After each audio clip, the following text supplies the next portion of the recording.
Breaking news Hyderabad మాజీ deputy mayor బాబా ఫసీయుద్దీన్ భావోద్వేగానికి గురయ్యారు. బోరబండకు చెందిన సర్దార్ మృతికి తాను కారణం కాదంటూ ఎమోషనల్ అయ్యారు. సర్దార్ తనకు సోదరుడు లాంటివాడని చెప్పారు. మాగంటి గోపీనాథ్ శవ రాజకీయాలు చేస్తున్నారని ఆరోపించారు. సర్దార్ మరణం నా ఆత్మను నన్ను చాలా శోభించే విధంగా చేయడం జరిగింది. ఎందుకంటే సర్దారు నాకు చాలా దగ్గరవాడు. సర్దార్ తమ్ముడు నాకు చాలా మిత్రుడికైనా ఒక తమ్ముడికైనా ఆత్మీయ బంధం ఉన్న తమ్ముడు నా సర్దార్.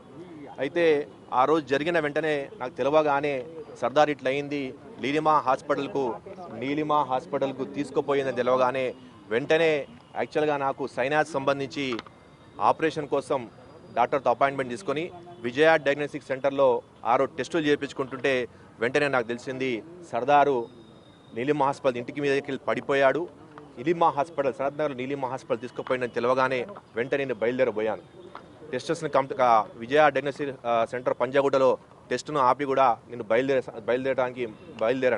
బయలుదేరగానే అప్పుడు వెంటనే అక్కడ తెలిసింది ఏంటంటే 5 నుంచి 10 నిమిషాలలోనే సర్దార్కు దగ్గర కొంతమంది అతన్ని చనిపోయారని డిక్లరేషన్ ఇచ్చారు.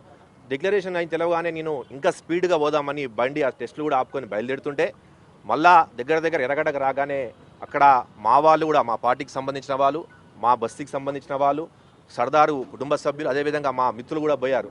అన్న నువ్వు రాక్, ఇక్కడ పరిస్థితి చాలా అయోమయంగా ఉన్నది.